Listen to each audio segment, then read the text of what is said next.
Welcome to the Open Door. Jim Hanink here with fellow panelists Christopher Zehnder. Mario Ramos Reyes won't be able to join us today, but he will be missed. We are going to talk about Catholic liberal arts education, contemporary Thomism, and the role of the papacy. Our welcome guest is Dr. Peter Kwashnisky, a prolific author who has written widely about each. He holds degrees from Thomas Aquinas College and the Catholic University of America. In addition, he served as admissions director at Wyoming Catholic College in Wyoming and taught there for several years. Now he's a major premise, he's a major premise, that's for sure, but he's more importantly a major presence in traditional Catholic circles as a speaker, essayist, and blogger at OnePeterFive. Let's begin as we always do in prayer. Come, O Holy Spirit, fill the hearts of your faithful and enkindle in them the fire of your love. Send forth your Spirit, and they shall be created, and you shall renew the face of the earth. O God, who has taught the hearts of the faithful, by the light of the Holy Spirit, grant that by the gift of the same Spirit, we may be always truly wise and ever rejoice in his consolation. Through Christ our Lord. Amen. Amen. Dr. Kwasniewski, as an undergraduate, those were the days, you spent a year at Georgetown University and then did a runner. You left for Thomas Aquinas College in California. Why? And what did you find at TAC, and is it still there? Well, you see, Jim, I was looking for gold in them there hills. Like so many, you didn't find them? Oh, I did. No, I did. All right. The sifting was successful. So really what happened, well, there's a little bit of family drama connected with the college question. I was the youngest of 6 children. And my other siblings had gone to, you could say, to universities with names, with name recognition, and especially a brother of mine went to Georgetown University ahead of me, and so my parents expected me to follow in their footsteps. I had been accepted to Georgetown, and then I discovered philosophy. I fell in love with lady philosophy, is what happened in my senior year of high school. Thanks to a wonderful teacher. And he had us reading, this was a private boys Catholic high school, but not a very Catholic high school, but this teacher was very Catholic. He had us reading Plato, Aristotle, Augustine, Aquinas. I mean, it was a dream. It was a dream course. I still think about it. It's really one of the high points of my intellectual life as the awakening of it, really. And I said to him, where can I go to study these kinds of authors? And they're wonderful. Why has this been kept from me? I probably wouldn't have understood it before, I was 18 anyway. And he said, oh, if you want to study things like this, day in, day out, you have to go to Thomas Aquinas College. There's no other place. This was in the late 80s, okay, that he said this to me. And so I excitedly told my parents, hey, there's this little college in California where I can go and study philosophy and theology. And they thought that was a terrible idea. And so it became a real drama. And so I said, look, to keep peace, I'll go to Georgetown and try it out. They have a liberal arts seminar. I would be put into this track. They said they were going to be reading great books. So I'll try this out. But I'm still going to keep TAC in reserve in case, Georgetown doesn't work out. So they thought I would forget all about California once I got into my classes. But what happened is I got to Georgetown and it was a great experience, a great life experience. I got into the liberal arts seminar with a bunch of other freshmen who had never studied anything serious before, as far as I could tell, at least philosophically speaking.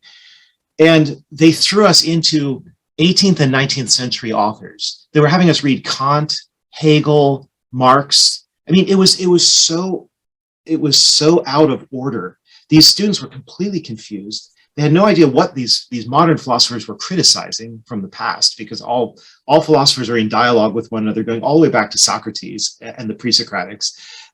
So I was sitting there in class as a baby, tiny baby philosopher myself, who had just barely scratched the surface of ancient texts, saying to them, oh, well, this is what he must be referring to. So I ended up having to meet with my fellow freshmen to try to explain things to them, because they were so confused.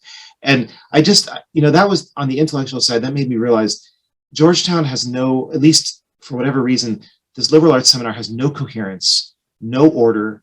They're doing everything upside down. Maybe they're just trying to confuse people and make them into relativists. I don't know exactly what the strategy was. So even though I learned some very interesting and important things in those classes, I realized this is all wrong, and I do need to start over. But then there was the social side of Georgetown. It was one party after another. The students, as far as I could tell, most of them were not very serious about being students. They just wanted to be serious about partying. And the dormitories were mixed men and women, and I'm not even going to go into some of the things that I had to deal with in that kind of situation. It was really unsavory. And so I thought, this place is a disaster morally, and it's a disaster intellectually. So this is not a place to get an education. And therefore, I agree with people who say modern universities in general, with rare exceptions, are not a place where you can get an education. James, what's his name? James Matthew Wilson, right? He says that too in his book, The Vision of the Soul. He was a guest here with us, yes. Now, at Georgetown, did you ever even so much as hear the name of Father Jim Shaw? I knew that he was there, and I met him, but I didn't take any of his courses. That's one of my regrets, partly because I was enrolled in a program where everything was required. So I had no room for electives. So yeah, that was the big disappointment. I knew that he was fighting on the side of the angels, and there were a few people on the faculty there of whom you could say that, but those were not the teachers that I had. Now, you know that Christopher Zehnder, who's looking puzzled as always, actually had a daughter who went to your next stop, Wyoming College. And so I'm going to let him ask you some questions about that equine institute. In fact, she said you were one of her favorite professors. So. Oh, she was a favorite student. So, and I'll have to add too that Peter composed some music for a poem she wrote that we used to perform we had a small choir at our parish in California.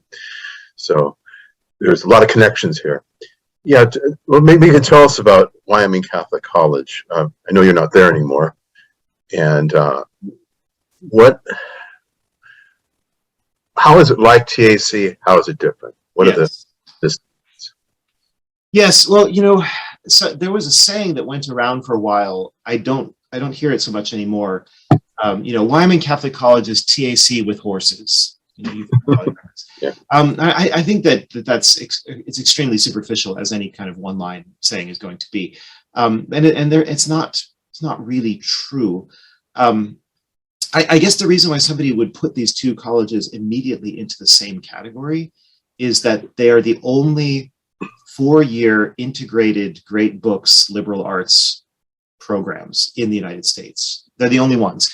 That is to say, if you want to come to a school where your 4-year curriculum is fully set out in front of you, and it consists almost entirely of what we call the great books, then TAC and WCC are the only two institutions that do that in this country. The only two Catholic ones. Obviously, there's St. John's in Santa Fe and Annapolis. And I think that there might be some other.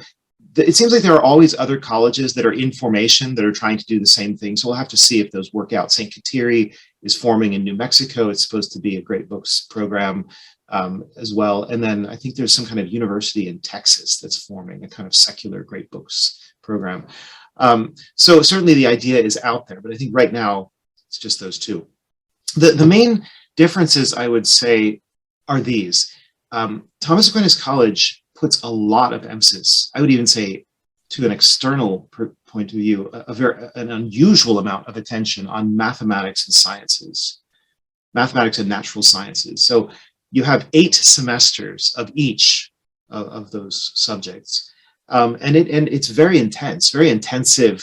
I think, I mean, when I was there, and I'm sure it hasn't changed, you know, there were always at least a third of the students who were completely baffled by, especially as you got into the higher levels of the science and math courses, just baffled by what's going on and having a really hard time understanding it with, you know, and therefore needing many late night sessions with the class genius who tried to explain everything to you, which you couldn't figure out from the seminars. So there's a strong emphasis there. Wyoming Catholic College pulled back on that. They have quite a bit less, I would say about half the amount of math and science courses. But in their place, they have put, I would say, a greater emphasis on literature and reading literature as literature in the kind of John Senior Integrated Humanities Program tradition. So not reading literature rapidly as a kind of mine for philosophical ore, where you talk about generic things, but really looking at literature closely and carefully in a poetic way. So I think there's a lot more emphasis there. There's emphasis on the trivium, so more attention given especially to rhetoric and grammar as arts. And so I would say there's a more literary flair, a more poetic flair. The students memorize about 50 poems over the 4 years, which is also part of the legacy from the Kansas IHP program. And so the students at WCC, I mean, you can stop a senior and you could say, okay, recite me a Gerard Manley Hopkins poem, and boom, God's Grandeur is right there, or some other poem by Hopkins, you know, or recite some Wordsworth for me, or give me some Shelley, okay, Ozymandias, right? So I think the students, I find that the students are more humanistic. They have a more humanistic formation. TAC tends to be very, very focused on Thomas Aquinas, as the name of the institution would imply, and on mathematics and sciences. So I guess not to say this as a criticism, but perhaps one is more inclined to rationalism, or a very strong emphasis on reasoning and on ratio, particularly discursive reasoning. Whereas I think that WCC, at least at its best in its vision, is trying to get more at the intersection of poetry and philosophy, of contemplative wisdom, intellectus. You know, I'm just thinking about what Pieper says about these things. But, you know, I guess a critic could say Wyoming Catholic College's curriculum is more eclectic. It doesn't have as unifying a vision as TAC's. It almost is more departmental. That is, at TAC, you get a very strong sense that everybody is doing one program with one vision. At WCC, I think that there's more of a sense of you're going to get a strong injection of a mathematical scientific way of reasoning from some professors and a strong injection of a literary and poetic way of thinking from other professors. And the student, therefore, becomes more of the integration point. That is, I think at WCC, it's the student who has to do a lot of work of integrating what he's getting from these different tracks of the program. Whereas at TAC, they try to pre-integrate it for you in a certain sense, if that makes sense. Yeah. I mean, true. You have, I think this is not true at Wyoming Catholic. TAC, every tutor eventually is supposed to teach every course. So whether he is actually particularly good at Lavoisier or not, he's going to teach Lavoisier. Yes. Whereas at Wyoming Catholic, right, there's more departmental focus. Yes, no, that's an interesting thing, because at TAC, on paper, the theory is that every tutor should teach every subject. And many of them have taught most of the subjects. A few of them have even done every subject, like Tom Kaiser, I think, was the first one who had taught everything. And that's amazing. That's a wonderful achievement. That's how you produce, so to speak, a Renaissance man, you know, somebody who's comfortable in all of these areas with all of these great authors and ideas. But it's true, as a student there, I had some wonderful experiences and some terrible experiences, depending upon whether the tutors were really well equipped for or not for teaching a particular subject. At WCC, they don't really talk about departments because the ideal still is the liberally educated man who is familiar with everything. So there are faculty members who have taught in multiple disciplines. I taught in philosophy, theology, art history, and music. And I have friends who've branched out just as widely as that. So we really want that. And the faculty have seminars among themselves where they read and discuss works from different disciplines together. So they're definitely working on that integration on the faculty. But yeah, what you say is true. There's a more specialized field. The other thing I would be remiss in not adding one final note about Wyoming Catholic College. Well, it doesn't have to be a final note, but I'll just mention it. The outdoor program is really unique and innovative there. I think when people hear about outdoor program, they think, oh, okay, so you go car camping once in a while. No, it's much more intense than that. The freshman orientation is a 3-week backpacking trip in Wyoming, in some of the last true wilderness areas of this country. And I saw my son did that program. My daughter did it.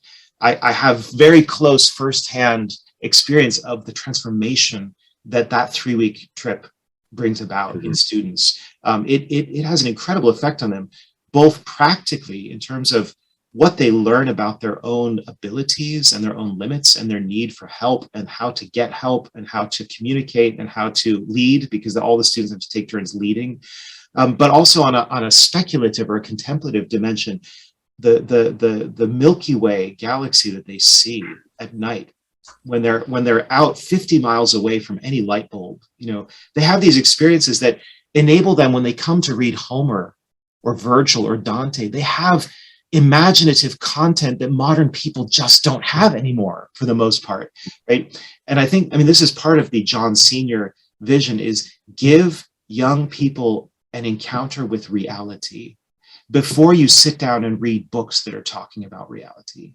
right? Right. And I think that's amazing. I see, Peter, a plus and a minus in your description. The plus is WCC, Wyoming, is not so much in the grip of Laval Thomism and Charles Klondike. And Christopher, of course, will see that as a minus, but I see that as a plus. Now, the minus I see is your students are going to have a greater exposure to ticks. Do you mean? I hope you're guarding against that. Yes. Well, no, I mean, there's certainly some of the things they do. I mean, it's not just a 3-week backpacking trip, but also subsequent to that, all the students are required to do at least 2 weeks of outdoor activities every year, which are like rock climbing, mountain biking, whitewater rafting, canoeing, fishing trips. I mean, all kinds of things. Some of them very strenuous, and some of them quite risky too. The risks are reasonable risks, but none of these activities are free from risks. And that, I think, is also beneficial to them, even the ticks, because not that they should get the ticks, but just that is being in a situation where you actually have to confront risk and know how to assess it, how to manage it, how to deal with the consequences. They're all trained in some level of wilderness medicine. They have on the trips, there's always a wilderness first responder, basically like a paramedic, in case something goes wrong. But they're dealing with not only reality, but with the challenges and the dangers and the dramas that the natural world brings with it. And I think that's exciting. And the students generally, there are some few exceptions, but I would say the students are very excited about this program, and it really deepens their wonder. That's very important for the college, to deepen their wonder at the created world. And then we have this saying at WCC, we talk about God's first book. God's first book is nature. His second book is scripture, right? You can't read the second book well if you haven't taken any time to try to read the first book. And I'll vouch for this much. My daughter, Clotilda, it was never an outdoors girl. We used to call her our Jane Austen daughter. Yeah. And her idea of outdoor, I think, was picnics. If she's listening to this, she's probably going to be upset, but with her old dad. But she did the 3 weeks wilderness journey. She wrote a journal of the whole thing for us while she was out there. Actually put pictures in with it and everything. And she did it, and she was very proud of herself for doing it. I think it helped her self-confidence. She did get away with those staying at a Benedictine monastery for one of the week trips.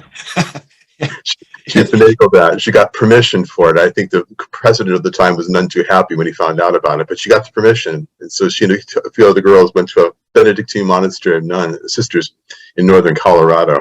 Right. St. Walburg is, Yeah. you know that Dom Hubert Van Zeller was the chaplain there for a while. Very interesting. Oh, really? I didn't realize. But just one little thing about the monastery trips. So while I was still there, I was at Wyoming Catholic College for 12 years. So from 2006 to 2018. And I should just say, I was admissions director only for 1 year, just the initial startup period. And then somebody else took over for me after that. I was just a teacher from that point on. But initially the idea was, no, all these trips have to be outdoor trips exclusively. And as time went on, faculty would ask, well, why can't some of these trips for credit, because the students do get some credit for these trips, why couldn't some of them be a different kind of poetic experience? John Sr., back in the day in Kansas, he would take his students to a monastery. Fontainebleau, let's say in France, was the place he liked to take them the most.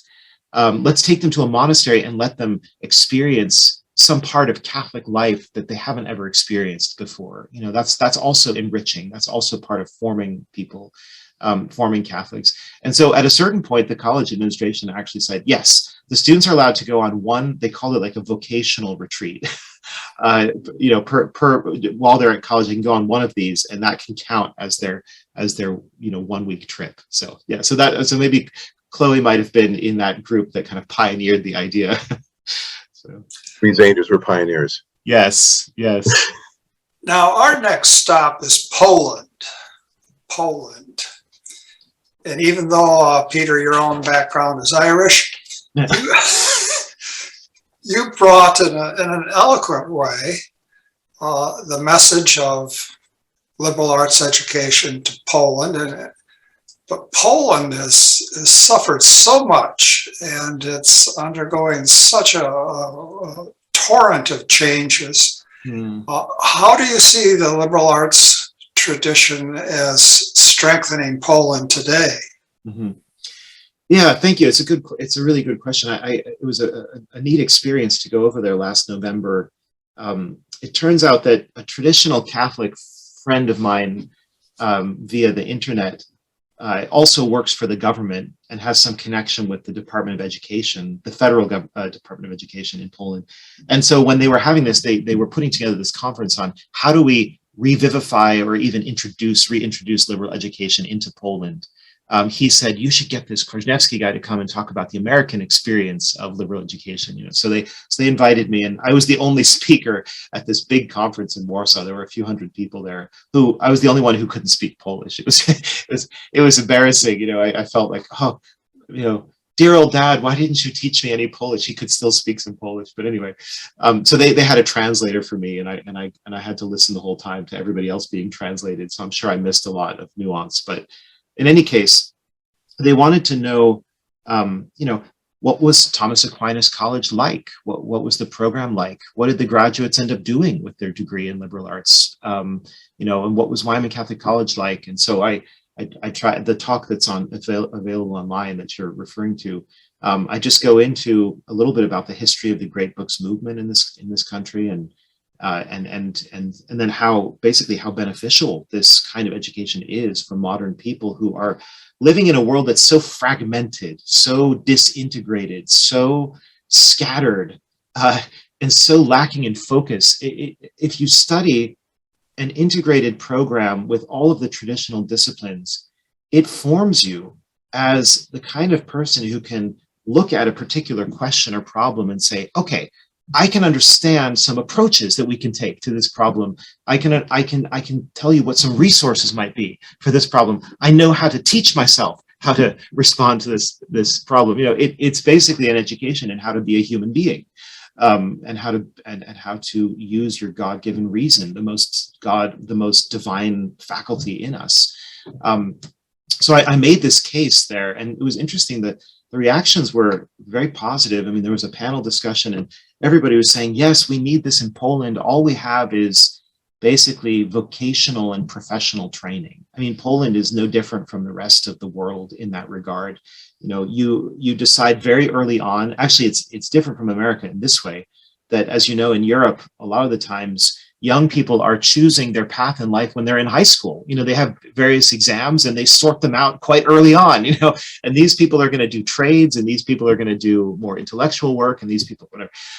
And I think that there's a kind of recognition that this, for lack of a better word, I'll just say Germanic model, because I like to, most bad things I like to say have some connection with, and good things too, but bad things, I have a lot of connections with Germany. So it seems like this Germanic model is hyper specialized, very vocationally oriented. Man is a worker, basically. And so your job is to find out what work are you supposed to be doing as the bee or the ant, you know, in your hive or your hill. And so that's, I think that's it's anti-humanistic. It's against the best traditions of Europe. It's against all of the good things that, say, Russell Kirk or James Matthew Wilson talk about when they talk about conservatism, you know. So that was the case I made to them. And the difficulty is, you know, the Ministry of Education in Poland, they want to do something about this. They want to have some Great Hearts Academy style high schools. They want to have some liberal arts college programs. But when these things don't exist, how do you get them started? You know, and where are you even going to find your teachers for these programs, right? So I think it's a catch-22 for them, unless they start some of these pilot programs with government money. They'll never be able to train the teachers that would be required to then run schools elsewhere of the same sort. So I think that there's a lot of goodwill, but it's going to be a question of whether they can come up with government policy that actually implements it. Interesting. Maybe they need fewer economists from the University of Chicago and more tutors from TAC. Yeah, it would help, you know, it would help Poland in particular if there were more Americans, who were trained at places like TAC, WCC, who could learn to speak Polish or who already spoke Polish and could go over there and actually be part of their pilot schools. That would be great. I mean, it's just that unfortunately Polish is, you know, on the list of languages spoken in the world, Polish is very far down. It's just not commonly spoken outside of the country. So, Christopher, should we get back to Thomas or should we stay in Poland? Well, we always get back to Thomas. Who wants to stay in Poland? Ite Tomam. So yeah, I mean, Peter, I guess it's your doctoral dissertation. You wrote on Thomism, the primacy of love. Maybe you can explain the primacy of love and how that fits in with Thomism, which, you know, people often don't associate the two. Sure. No, so when I was in graduate school, I took this wonderful course on the ethics of love in St. Thomas, and as part of the course, we read the Summa Theologiae Prima Secundae, questions 26, 27, 28. That was part of the syllabus, and 26 is on love in itself, amor. 27 is on the causes of love, and 28 is on the effects of love. And in 28, St. Thomas asks questions like, you know, is mutual indwelling an effect of love? Is ecstasy an effect of love? Right? Does love make the lover do everything that he does? Does love wound the lover? I'm reading this and I'm saying, is this Thomas Aquinas? This, you know, this sounds like, you know, Saint Bernard of Clairvaux or Richard of Saint Victor or some other, you know, more mystical medieval, right?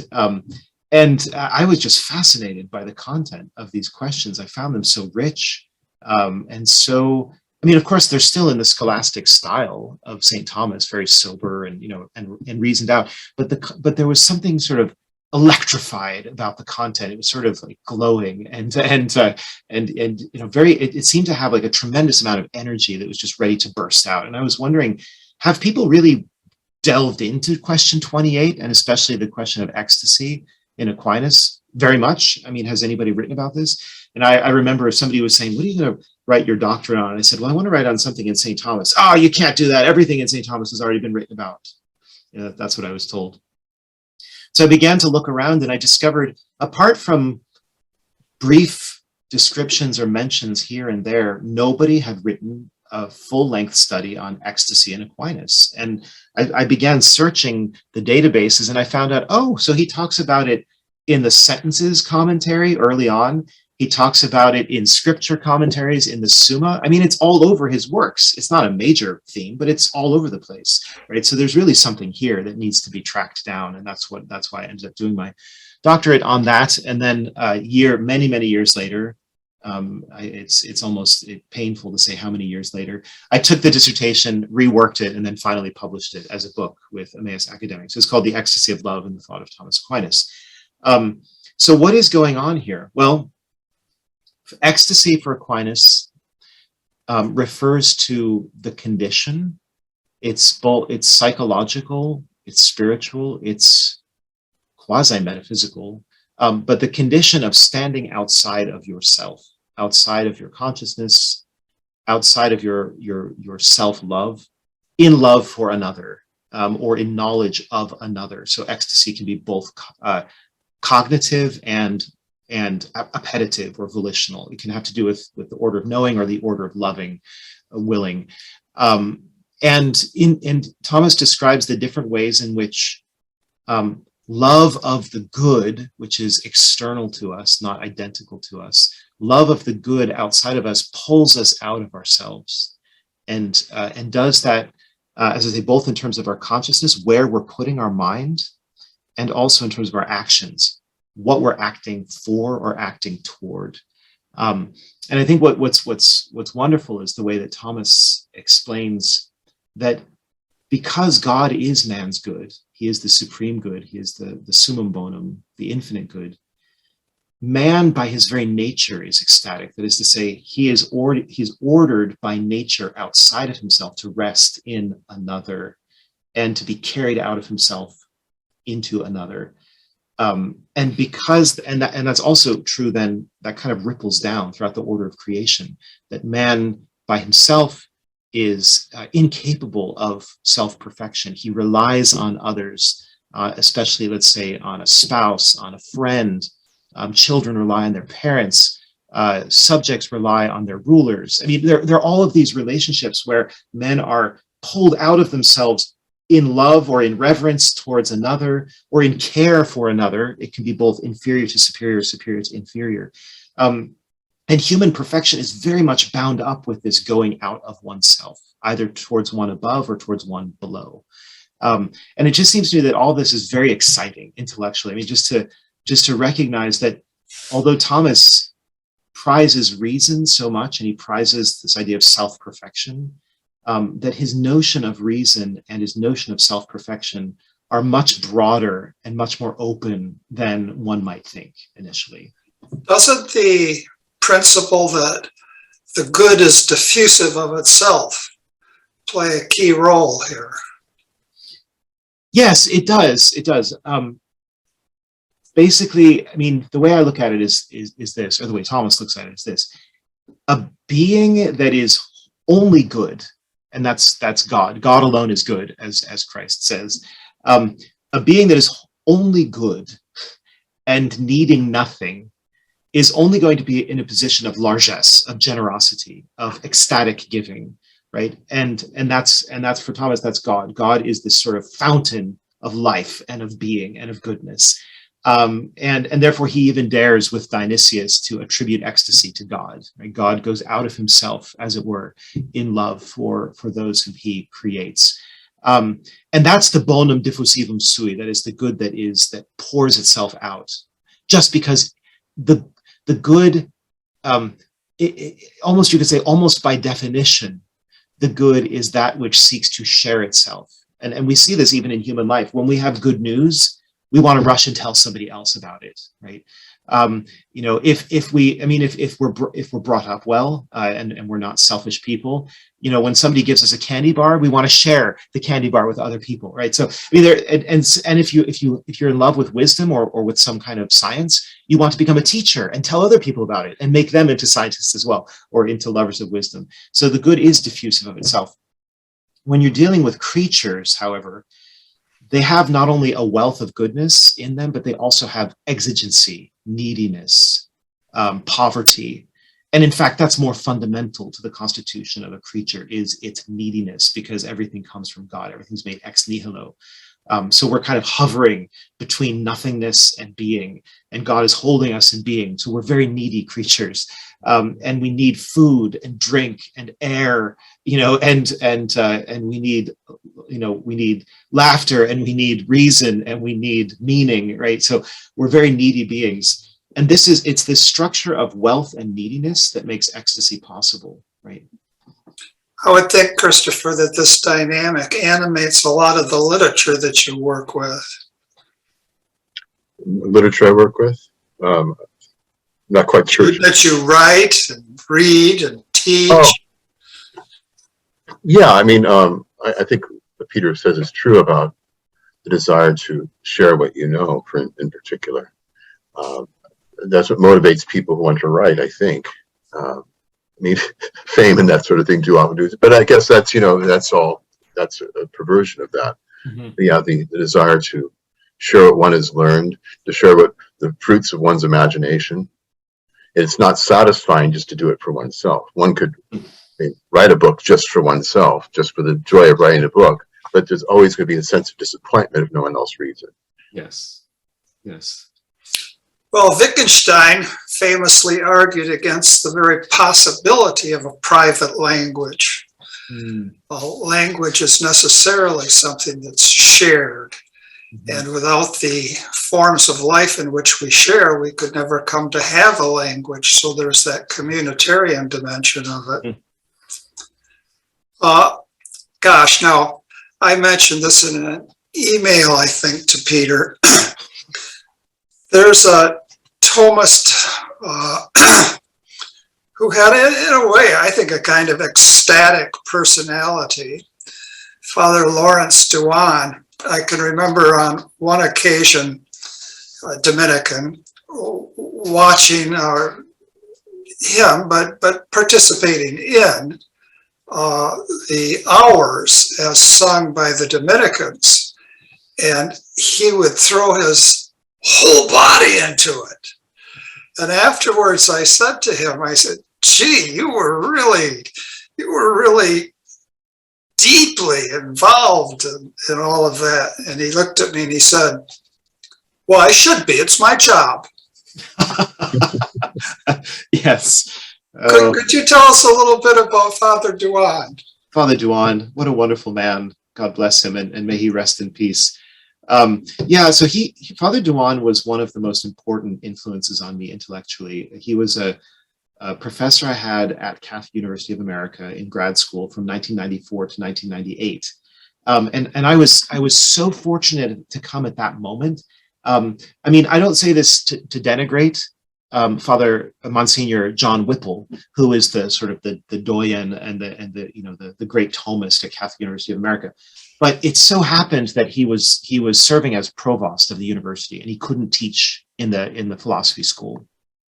So they invited Father Duan to come down from Ottawa, which was his usual base, the Dominican College in Ottawa, and they invited him to come down. I think he was there almost every semester for those. Well, at least for one semester, actually. Now that I think about it, for those 4 years. So I was able to take 4 courses with him, 4 graduate courses on metaphysics, all of them on metaphysics. One was the metaphysics of creation. Another was the 5 ways. And yes, he was an ecstatic personality. So first of all, if you have to go and look at a picture of him somewhere, but he had these Coke bottle glasses that made his eyes enormous. You know, I guess he didn't have the newfangled glasses that don't do that. So so his eyes were just huge, you know, which seemed appropriate for a man in search of being, you know, itself, right? And And he would lecture these with such illumination and such penetration, and what, as far as I could tell, an encyclopedic knowledge of Aquinas. I mean, he could just refer instantly, oh yes, in the Secunda Secundae, question 64, article 3, I think it's the reply to the third objection, you know, St. Thomas says this. I mean, he could do this for all of the works of Aquinas. It was astonishing. But more importantly, it seemed like he, you know, there's that saying from Edna St. Vincent Millay, right? Euclid alone has gazed on beauty bare. I feel like Father Duan had gazed on, you know, being, on ends and essay bare, right? And he was just kind of sharing with us simpletons back in the cave. He was coming back from the outside world and telling us, you know, what he had seen. So it was just thrilling to be in his classes. And it was also amusing too, because every time a student asked him a question, and he was very good about letting students ask questions. It wasn't a discussion method at all, but we could ask questions, and he would think for a moment, and he would say, I have an article on that subject. And then he would tell us what the article is, and we'd write it down and go and look up the article and read it. So I have this stack at home of Dewan articles, you know, it's like a foot high of things that I looked up because he recommended them, his own articles, but he wasn't, you know, egotistical about it. It was just, he was like a pure lover of wisdom. And so he was just giving us the shortcut to whatever, you know, question we had, he gave us the shortcut, you know, to the work on it. But I think that Father Dewan, he is an underappreciated Thomist. I mean, certainly everybody who's serious about metaphysics has heard of him and probably read one or another article by him. But I think, and I've done a lot of reading in this area, I think he is hands down the greatest Thomistic metaphysician of the 20th century. And I say that, you know, with giving full weight to all of those words. He fortunately published towards the end of his career. He was the kind of person who was a volcano of articles, but he never really thought too much about collecting them and making them, you know, conveniently locatable for people. So towards the end of his career, he finally did put together a couple of collections. And I knew you were going to ask me about him, so I pulled these out of my shelf. This one's called Form and Being, Studies in Thomistic Metaphysics. This one is just essential reading for anybody who's interested in the metaphysics of St. Thomas. You have that too, Jim, I hope? I'm looking for it right now. Got it. And then there's this one called Wisdom, Law, and Virtue, Essays in Thomistic Ethics. This one's from Fordham, the other one's from Catholic University of America Press.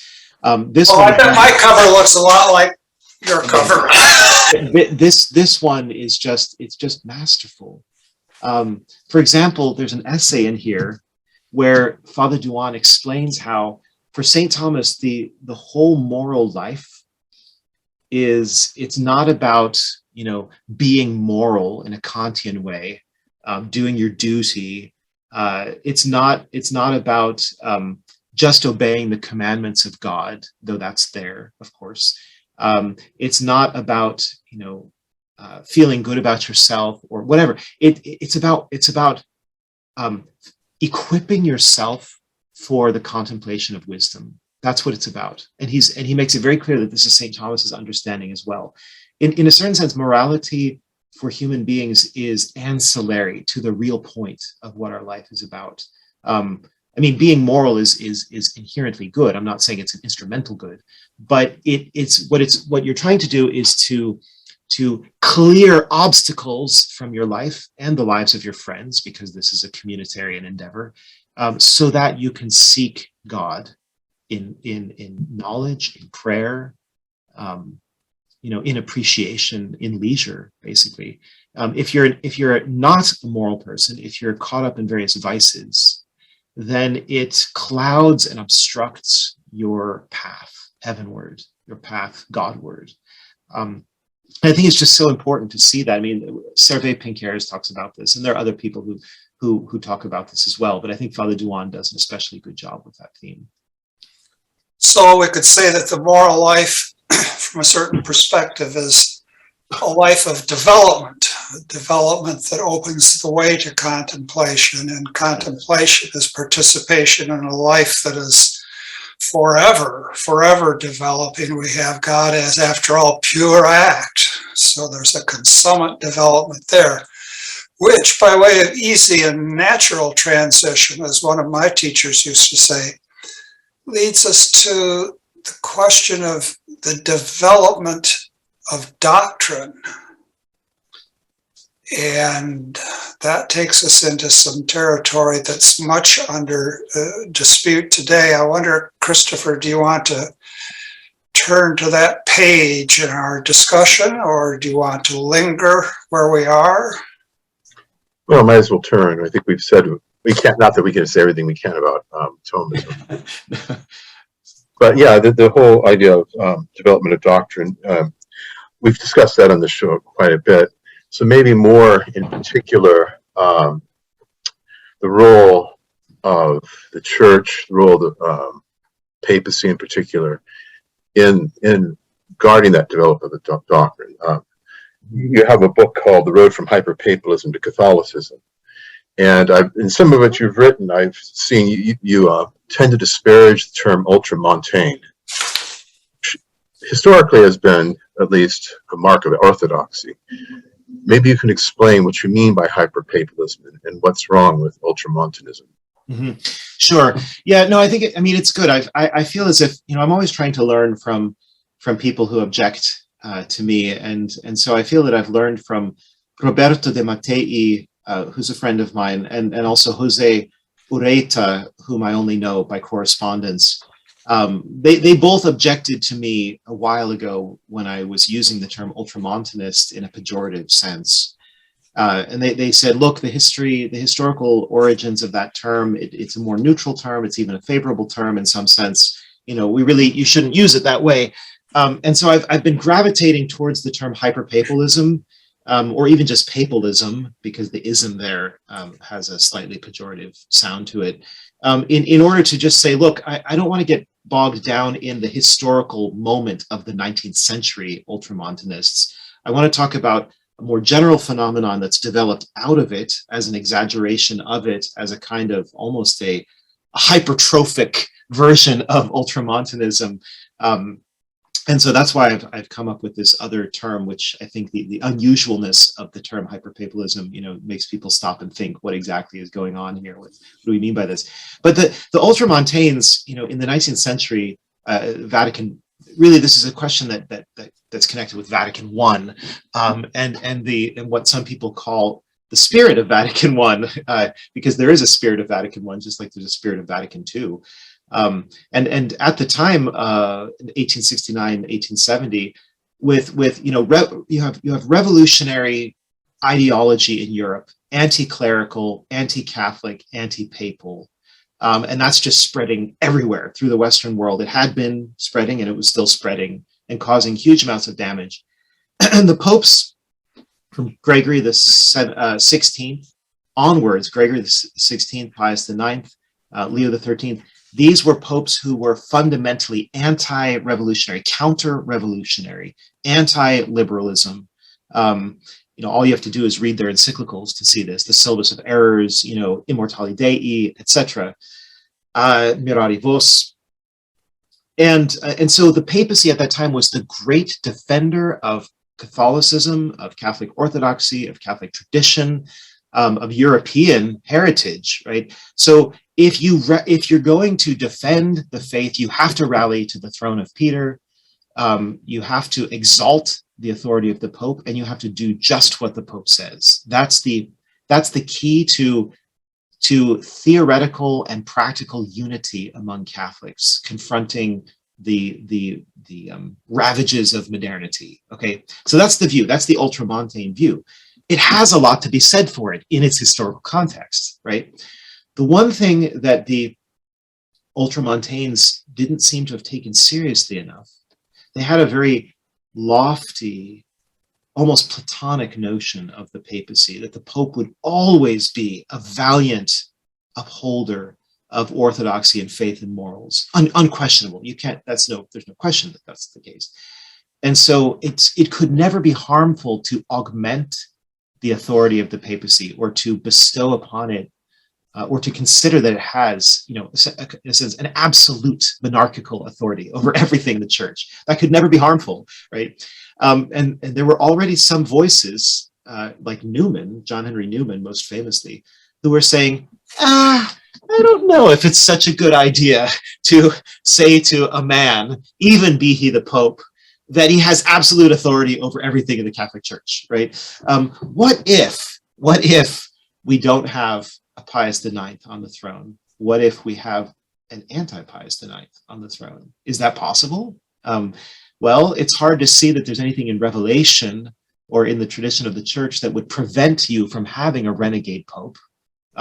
In fact, there have been instances of popes who have at least dallied with heresy, even if you don't want to call them full-out heretics. There are popes who have been cowards and weaklings, who have made terribly imprudent decisions, and there have been immorally horrible popes too. So the history of the Church is not exactly all saints, papal saints, right? Although there are many papal saints. So this is why at Vatican I you did have this minority group, although it was a sizable minority, that were loosely associated with Gallicanism, but really with a more old-fashioned view of tradition belongs to the whole Church. It's something that is spread out everywhere in all local churches.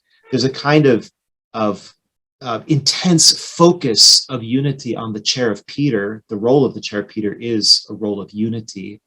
But tradition and basically the Church doesn't just belong to the Pope. It's not his, as it were, private or personal possession.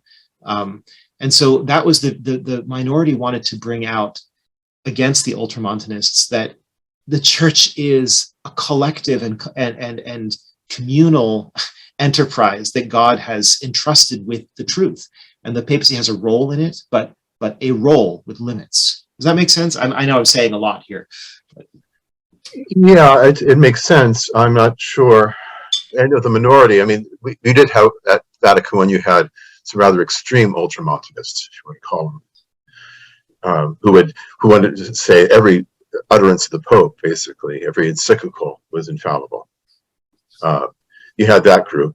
You had the moderates. You had some extreme Gallicans, like a bishop from Georgia, Florida, but they didn't actually prevail ultimately in terms of the definition of papal authority and power, which is considered to be plenary. I don't know. I mean, I consider myself an ultramontane. I know a lot of people are ultramontane. I don't see that any of us would say that the Pope has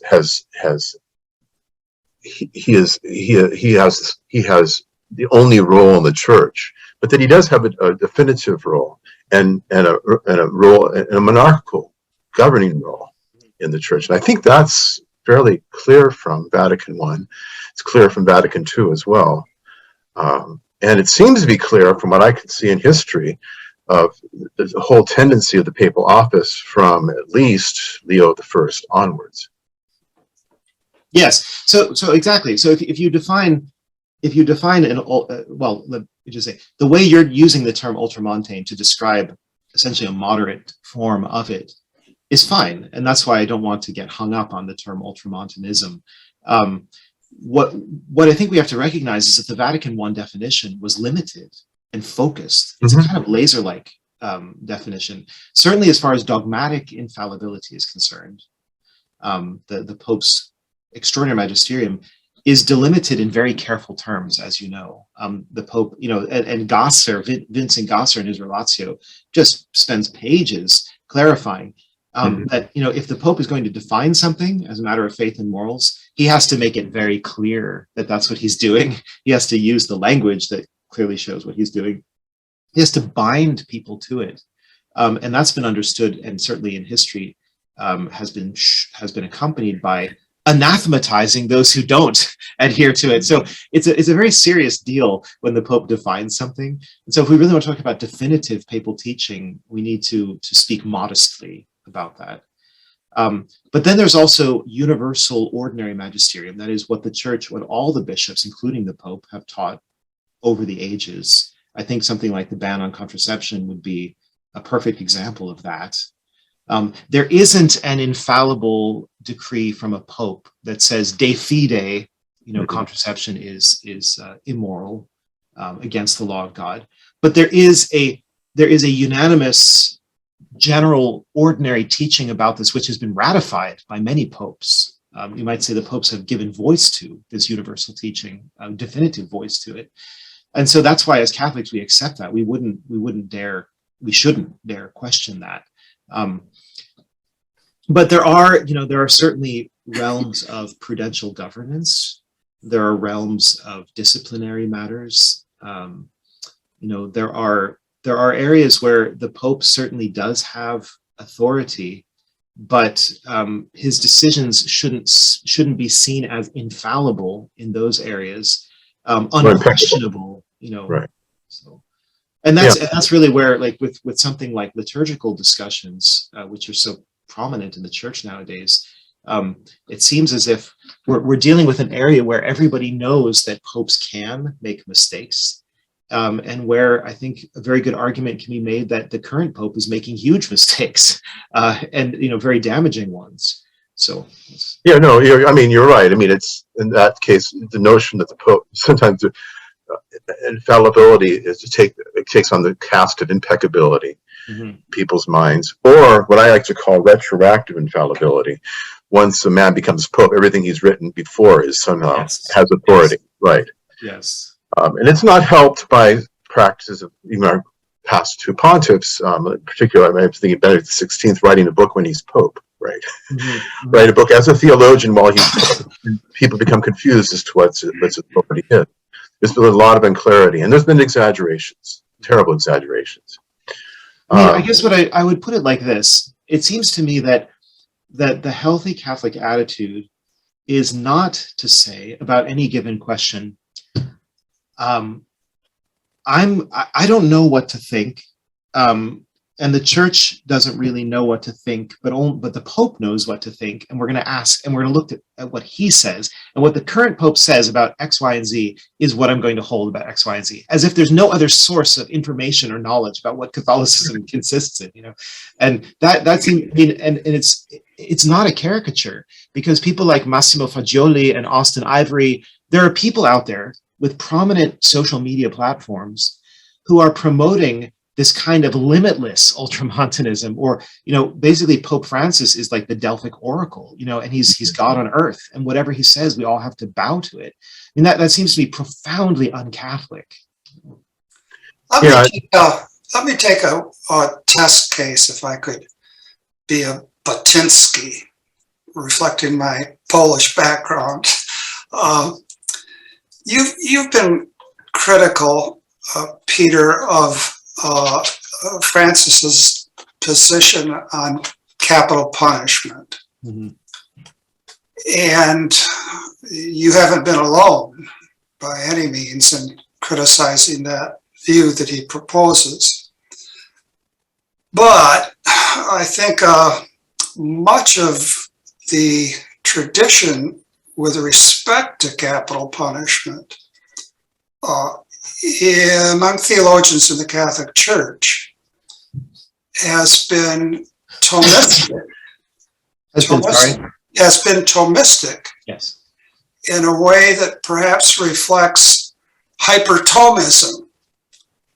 I have a paragraph here that I've had recourse to on various occasions from the Summa, and it seems to me to be directly related to capital punishment and just deeply mistaken about something fundamental, namely the nature of human dignity.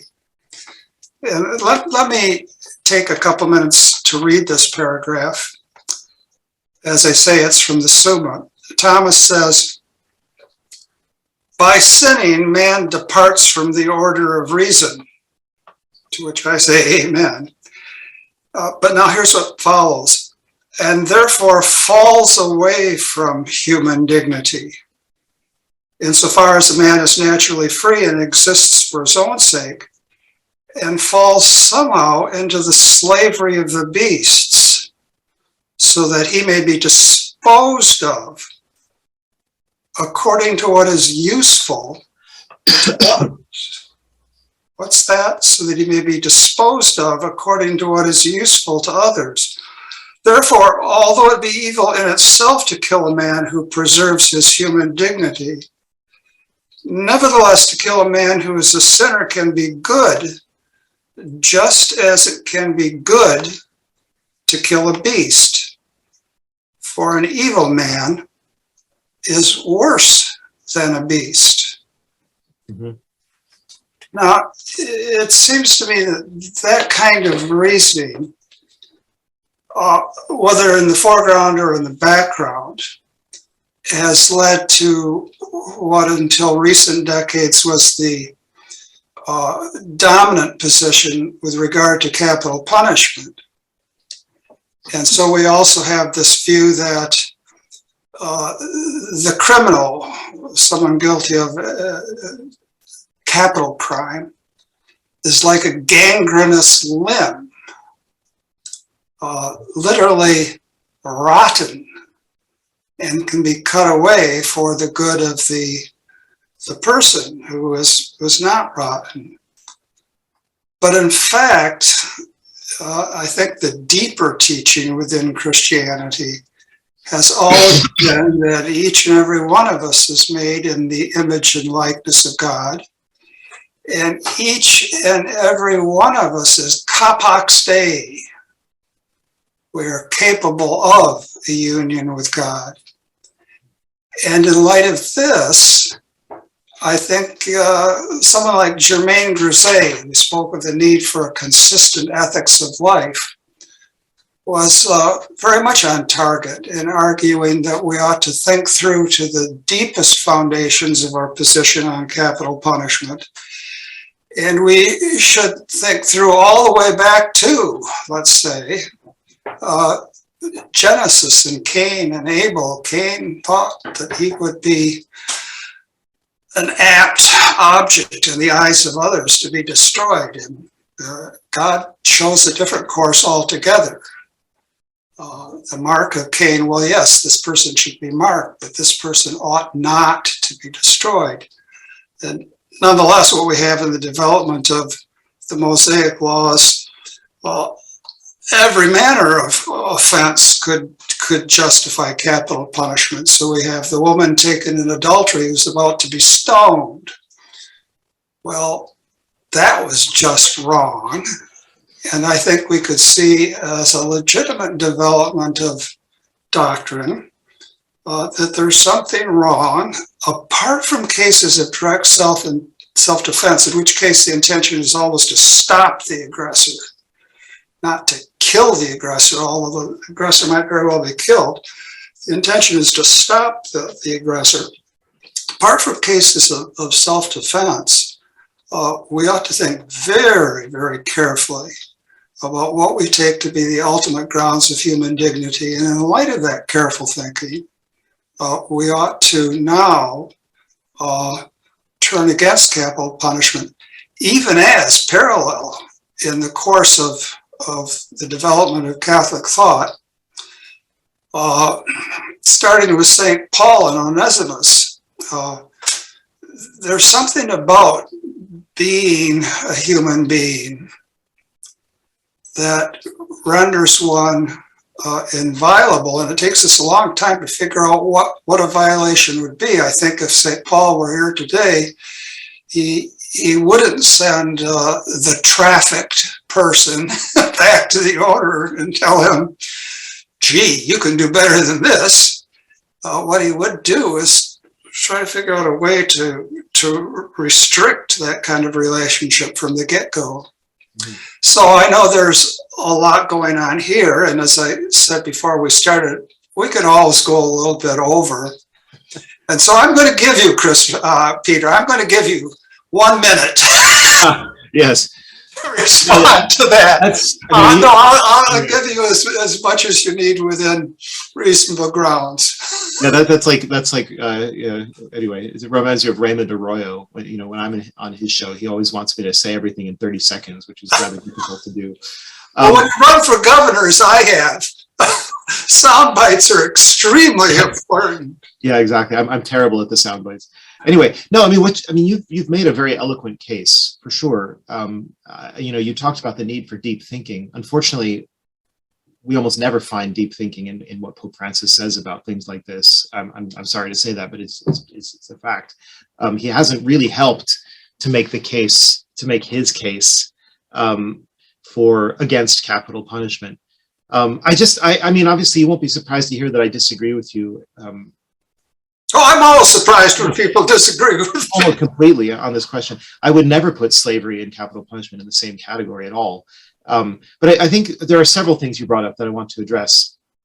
The first is that I would never lean the case for capital punishment simply on that text of Aquinas. I mean, there are many texts in Aquinas that are better than that one, and that one has the potential, as you rightly say, to be taken in a very bad direction. That is, I mean, I don't think that's one of Thomas's strongest texts. I think it shows him in a bad light in some ways. But I think what we've been able to see is that we have to make a distinction about dignity. I think dignity has two meanings. There's man's metaphysical dignity as made in the image and likeness of God. That can never be erased, ever. That's just who man is constitutionally. And he will be that forever because the soul doesn't die. It's always in the image of God. So that kind of dignity cannot be erased or lost. And then there's the moral dignity of the citizen of the state, which is contingent and premised on a certain level of law abidingness. And that moral dignity, the dignity of the citizen, can certainly be lost. And it could be, I mean, arguably it could be regained as well through rehabilitation. And this, I think, is what Pius XII was talking about in his famous allocution in defense of the death penalty, when he says the criminal does not forfeit his human dignity, but he forfeits his civil rights. And at least under the discretion of the government, that could mean that he can no longer be a member of this society. We deem what he has done to be so wicked, so contrary to the common good, that he may not be permitted to remain in this society. Send him to Australia. Send him to Australia. Aristotle refers to the death penalty as perpetual exile. And I think that's a really interesting concept. That is, Aristotle says that if somebody commits a sin, a fault that is completely contrary to the good of society, the legislator wants to put him in permanent exile. That is, he can never be part of this society. So I think that raises the question of, are there such crimes? That is, are there crimes that are so contrary to the common good that a person who does them is deserving of perpetual exile? And then I want to go on to one further question, which is this. Of course, this is a prudential decision. I don't think that anybody in the Catholic tradition has ever really been bloodthirsty in the sense of wanting to use the death penalty as much as possible with any excuse, thin or thick, for using it. I think that prudentially one could say, well, as John Paul II did, we can put criminals into safe, secure places for the rest of their lives. And they can spend their lives in this rather miserable place, and hopefully through the work of God's grace and the prison chaplains and whatever, they will, convert or something. You could say that, but a case can also be made that that's a less humane way of treating people. That is, not less humane, but that there's a kind of violation of human dignity also in locking somebody up for 50 or 60 years or for the rest of their life. And in a situation which is often terribly immoral. I mean, I correspond with prisoners, and I've heard things that have practically singed my eyebrows. I mean, prisons are horrible places for people to be. And I don't think they could ever really be otherwise, especially with the overcrowded prisons that we have with our disintegrating society. And what history shows us is many cases of criminals who, when confronted with the fact that they're going to die tomorrow or next week, have converted. That was what it took to convert them. Like, oh, shoot, I have blown my life on crime. I better reconcile myself with God. Please call a priest. I want to go to confession. Or all the priests you see at the guillotines, with the crucifix, like, okay, are you ready to go to confession or at least kiss the crucifix, right? What is more in accord with human dignity? That's a point that I would bring up. Yeah, I would say, yes, please. I would think that there are lots of, it's true, the deathbed conversions or guillotine conversions. But there are also cases where people confronted with death have refused, particular heretics and the like. I don't think, what's interesting, when you look at the old catechism, the old Roman catechism, from the Catechism of the Council of Trent, what you'll find is that the justification for the death penalty is actually the defense of society, the safety of society. It's not a kind of abstract writing of balancing of right, balancing justice and injustice, right? I see that in John Paul II's revision of the Catechism. I see that reflected where he basically says he doesn't dismiss the possibility of the death penalty. He says, but under these circumstances, given the circumstance we have today, which is of course prudential judgment, it's more in accord with human dignity not to execute criminals. I don't think, I mean, Pope Francis's revision is confusing. It's very badly stated. I think one can see it as basically saying the same thing John Paul II said, though with a different emphasis. Why he thought he had to revise it is anybody's guess. But I think the kind of the way we can bring these things together is that if we look upon the death penalty as a way of defending the society against people who are particularly dangerous, of course, in order to use the death penalty, even in that case, it had to be just. You couldn't simply defend society against pickpockets, or in the same manner, in order to keep pickpockets out of bad jails, kill them, right? Mm-hmm.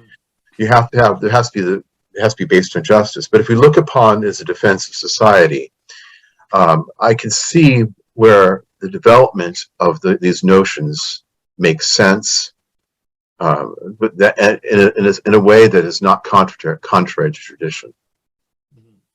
I guess, I didn't really ever have a problem with John Paul II's approach because it remained in the prudential domain of saying that, really in a way to say we're able to contain criminals now in a way that wasn't possible in earlier centuries when there were brigands going around and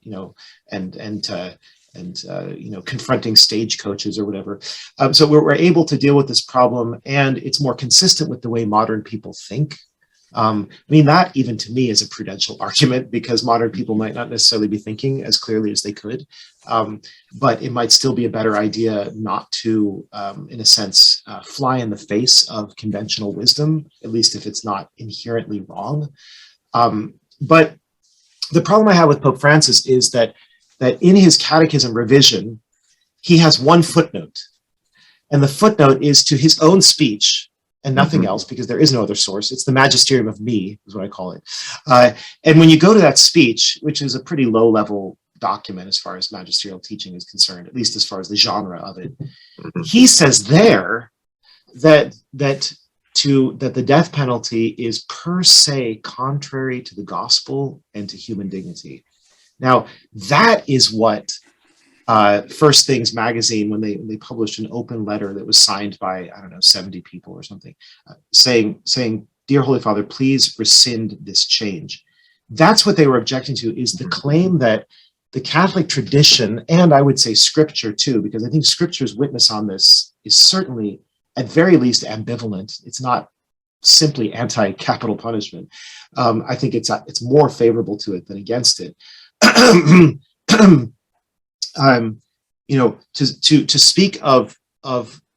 To speak that way about Catholic tradition, which includes Scripture, that it's been holding or promoting a view for 2,000, 3,000 years that is per se contrary to God's will and to human dignity. I think that's untenable as Catholics. We can't hold that. So that's where I think that's really where the rub is. Yeah, when I read I understand reference to the speech. The footnotes to an actual quote from the speech. Mm-hmm. That the death penalty is inadmissible because of attacking the inviolability and dignity of the person. That occurs in a third paragraph, which begins with "consequently." which follows from a second paragraph, which lays down basically prudential reasons why death penalty doesn't fit. So I think what he's basically saying, I don't think this is terribly different from John Paul II said, is that because of these circumstances in the modern world, it's the gospel would insist that we not execute criminals. Yeah, I mean, I don't know. I think it's clear, but it's. I can't really buy that, because I think that the argument he gives in that speech basically amounts to saying there is no imaginable or conceivable world in which this would be a legitimate thing. And at that point, you're not just saying in modern times or because of modern prisons or whatever. You're just saying inherently, even if the world in some future, Mel Gibson apocalypse, is back to stagecoaches and brigands and people are blowing each other away and so on. I think they would say, nope, death penalty is inadmissible. You can't do that. I mean, I could be wrong about that, but I'm just telling you that's my impression of the argument. Well, I understand why you get the impression from it, because I think the passage is very badly written. And it's really unclear exactly what role that quote has in the third paragraph. Mm-hmm. My only contention would be I'm not sure that because he quotes that speech, we're meant to take that what he argues in that speech is to be taken as part of the catechism. I see. So let me interject here. Is everybody good for another 10 minutes? Sure, we can talk for a few more minutes. Okay. Yes. Not that I would like to see the whole 10 minutes given to this topic, because after all, we have to get to politics. But my view is, I think perhaps the abolitionist or maximalist view here. I think that Aquinas was just wrong on capital punishment. It seems to me the framework of his thought was overly Aristotelian. It involved a mistaken view of the common good. I think the common good has to always include the good of each and every person. It has to be carried over to the good of each and every human person. And I think it's a mistake to suppose that we can distinguish between metaphysical dignity and moral dignity. After all, Pace Emmanuel Levinas, who thought that we ought to begin philosophy with ethics and then work towards metaphysics, I think it's really the reverse. Metaphysics is determinative, and if metaphysically we have a profound and inviolable dignity, I don't think that there's any way of changing that in order to appease the state. And now, in terms of what John Paul II actually said in 1998, and Cardinal Ladaria cites this, in 1998 he says, "A sign of hope is the increasing recognition that the dignity of human life must never be taken away, even in the case of someone who has done great evil. Modern society," here's the prudential thing, "has the means of protecting itself without definitively denying criminals the chance to reform." Right away, then he continues, "I renew the appeal I made most recently at Christmas for a consensus to end the death penalty, which is both cruel and unnecessary." And so what's primary here is the increasing recognition of human dignity. Now, in terms of development, there's a huge difference between development and cross-species evolution. We're not going to do any cross-species evolution if we're talking about development. But I think what we're looking at is, again, in a fresh way, the ultimate sources of the dignity of the human person. And those ultimate sources are such that even 2,000 years of essentially Aristotelian confusion on this point take priority. Now, that said, I'm perfectly happy to have a rebuttal of a few minutes, but there are politics to consider. No, I don't feel the need to try to rebut that. I mean, you've made a very good case. Other people like Ed Fazer, whom you probably can't stand on this topic. On this topic, but we're good buddies on most topics. But I mean, other people have made, I think, a very strong case in the other direction. So, I mean, this is a classic example of headbutting. But I would just add one thing, which is that there is, let's face it, there is a group of theologians, bishops, cardinals in Rome, and not just in Rome right now, who are really they're absolutely stuck in the 1970s. Their model is back to the 70s. Their motto, and they are trying to reconstruct moral theology. We can see this in the way the Pontifical Academy for Life was gutted, the way that the John Paul II Institute for Marriage and Family was gutted, and now in recent days, you probably saw the news about a new book. A big book that just came out that's questioning the teaching of Humanae Vitae. It's questioning artificial insemination, that's wrong. So there's a revolution in moral theology going on right now. And it's very much against the magisterium of John Paul II and Benedict XVI and Paul VI, I would add. And these people are abusing the notion of development of doctrine as they're making hay while the sun shines, as far as that goes. And so I think we have to be very careful to say something like, the church, documents of the church, theologians of the church, great theologians, they taught something for 2,000 years with varying degrees of enthusiasm, maybe. But you know what? We have realized now when we go back to the deepest foundations that wasn't really true. I mean, that's a dangerous move, it seems to me, because people are going to say that about contraception. There are people who say that about abortion, etc. So we have to be really careful about this. That would be my only. Amen to that. And again and again and again, I've publicly urged greater argumentation, greater discussion, opposed to facile conclusions and historical revisionism. I'm opposed to historical revisionism, which doesn't mean to say at all that sometimes historically people got it wrong. Now, let's go ahead in the few minutes remaining to us. Theology and politics, can they mix? Case in point, dun, dun, dun, dun, the American Solidarity Party. Mario and Christopher and I are all card-carrying members, not that we actually issue cards, of the Solidarity Party.